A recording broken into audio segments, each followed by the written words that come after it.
Hello and welcome to the next in your asynchronous learning here for Business 260 Business Acumen. Today we are going to talk about 3 or 4 theories of motivation. Remember, this class is all about trying to prepare you once you get out into the real world, and hopefully one of these days the pandemic will lift and we all will get out in the real world. And truly, when you think about it, you need to think about motivation, not only how do I motivate myself, but once you become a manager, how do you motivate employees? And we're going to talk about a contingency theory. The contingency theory is just that. That means that the theory of motivation that you use is contingent upon the situation and the person that you're trying to motivate. So with that being said, let's get to theories of motivation.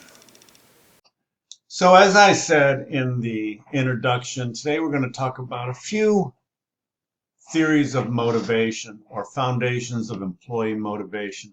As you go through this, think about what motivates yourself as well as how you're going to motivate other individuals, especially within the next few years when you become a manager or start leading a team. Even if you're not a manager, let's just say you're leading a project team or you're leading a launch team or something like that. You still have to find ways to motivate employees to get things done.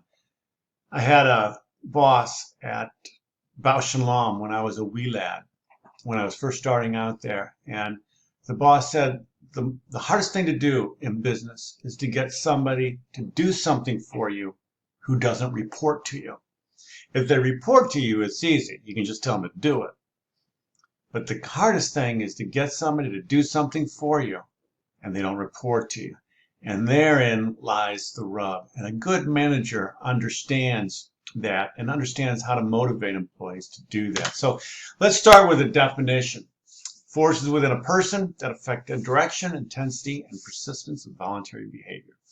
That is employee motivation. The key word there is voluntary behavior.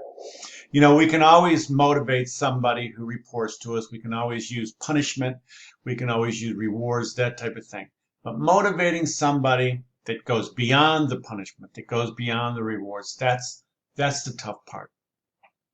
You know, if you think about the, those animals at SeaWorld and the other trained animals, usually the motivation for them is they give them some type of reward after they do well.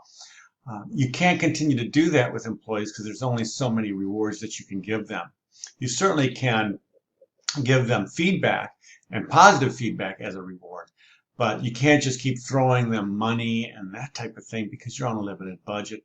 So really, voluntary behavior, you're trying to affect and direct the voluntary behavior. So you can't actually exist in academia without hitting Maslow at least once or twice a semester. So here's where we're going to hit Maslow this semester. Maslow really said that there were 5 levels of hierarchy, or 5 hierarchy of needs. And it's really hard to see down there, but the first one is physiological. The need for food, water, and warmth.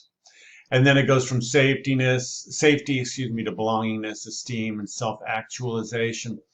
The reason that you can't go a semester without hitting Maslow somehow is this theory of motivation is rooted in most other theories of motivation. Many other people have used Maslow as almost a template, almost a launching off point for their theories of motivation. So Maslow tends to be very, very, it was groundbreaking work when it was done. So you've got intrinsic and extrinsic motivation. Intrinsic motivation is motivation within yourself. You're motivated to do something. It makes you feel better. You're motivated to do it. You like to do it. Helping an old lady across the street. No one's going to pay you for it. You don't expect to get a reward for it. You do it because it helps you and you feel good about it. The other day I was in the grocery store and someone couldn't reach the top shelf of something, and I saw that they were struggling. I was taller than them. I reached up and got it for him. I didn't need to do that. No one was going to pay me to do it. Intrinsic motivation. It relates to drive for competency and autonomy and actually self-actualization, as Maslow would say. And then you've got extrinsic motivation. Extrinsic motivation is something that someone expects to receive something beyond their own control. It's usually indirectly or directly fulfilled.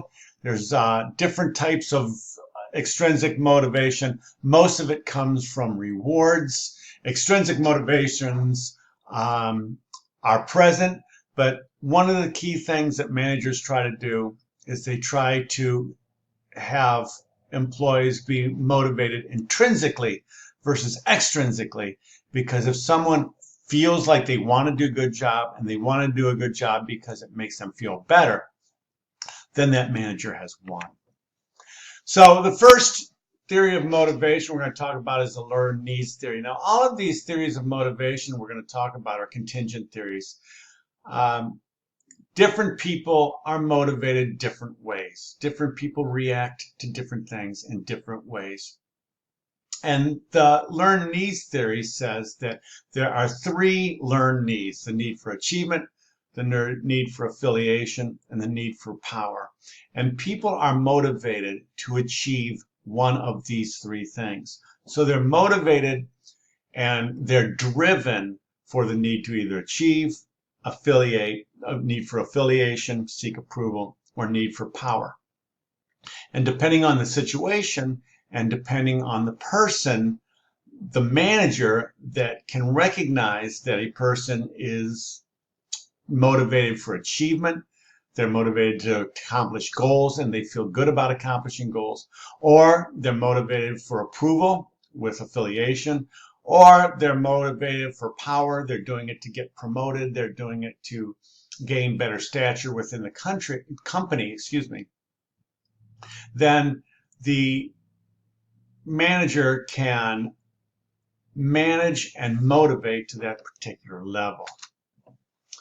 The next theory of motivation is the expectancy theory of motivation. This theory of motivation says that if someone puts in effort and that effort leads to better performance, and that performance leads to an outcome, and that outcome gets rewarded, then they're going to be motivated. So all of those things have to be present. So you have to think that if I put in effort, my performance is going to improve. If my performance is going to improve, I'm going to get a desired outcome. Or they're going to take away a non-desired outcome. And we're going to talk about that in just a minute. And I'm going to be motivated to do that. The key thing, though, is effort and performance. I always give the example. Suppose I told you I will give you $1 million if you can go out and run a sub-11 100-meter run. Not $1 million. I only have $1 million. Let's say I'm going to give you $1,000 if you can go out and run a sub-11 minute 100-meter dash. And so you go out and you start training for it, and you're getting better, you're getting better, you're getting better. But then you look it up and you say, and you notice that sub-11 is world-class speed. You know you'll never have that. So you know that no matter how much effort you put in, your performance is never going to give that outcome. So you stop doing it and you're not motivated.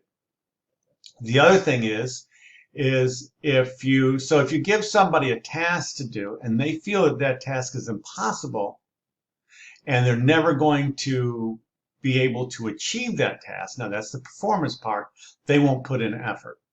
But if they do believe that they can put in effort and the performance will be paid off by an outcome, then they will. And that is the expectancy theory of motivation. The 4 OB-MOD consequences: positive reinforcement, punishment, extinction, and negative reinforcement. Generally speaking, this is what I would use as the last resort of motivation. But positive reinforcement, we just talked about that. It's how they train animals. When the reinforcer is introduced, behavior increases or remains the same. So you give them something to motivate them. If they do well, you give them something. Punishment when introduced behavior decreases. So you say, all right, because you did this, I'm going to make you put in extra hours. That would be punishment. People don't like to put in extra hours. People don't like to put in extra hours without getting paid. So that would be punishment. A lot of people think of punishment as spanking or some type of physical abuse. That doesn't happen in the workplace. Extinction is you take something away. When there's something taken away, the behavior decreases. So if a child is acting up, they take away a toy, the behavior decreases, they don't act up anymore, they give them the toy back. That's extinction. Negative reinforcement means when the consequence is removed, behavior is increases. So that means when you could do it two ways. One of them says, okay, you don't have to work as long of hours if you continue to do that. So you're actually motivating to do them that way. That's the 4 OB-MOD consequences. And then finally, the equity theory of motivation is if in fact your outcome and your performance and your reward compares to your referent other, remember it's called a referent other, but if your outcome and your performance and your outcome and your reward is compared to your referent other and you're doing better or the same, you're motivated. However, if your referent other, if you feel like your performance and your outcome is the same as your referent other, but they're getting more than you, then you're not motivated. So I liken it to this. Suppose you and your buddy at work are doing the same job. And you're both managing the same amount of people, the same amount of income, the same amount of everything, the same amount of revenue coming into the organization. You're doing basically the same job. And you find out he or she is getting paid 20% more than you. Then the equity theory says that you're not motivated and you're going to work less. However, if the same scenario and you find out you're getting paid 20% more than they are, then you're more motivated. So that's the equity theory of motivation. We're not going to do these discussion questions today. If we were in class, we would do these discussion questions, and I'd have you write them down, and I'd have us get together as a group and talk about that. Unfortunately, we can't do that because we are all quarantined. So these are some things that I want you to think about. Which theory of motivation you think is the most valid and why? If you think about all the theories of motivation we just talked about, what do you think is the most valid? And the equity theory of motivation, why is it so important? And why also do we now know that salaries are not discussed in the workplace?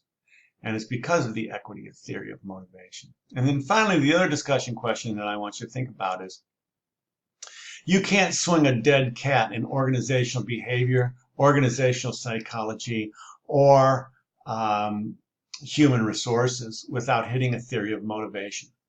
I mean, they're just all around.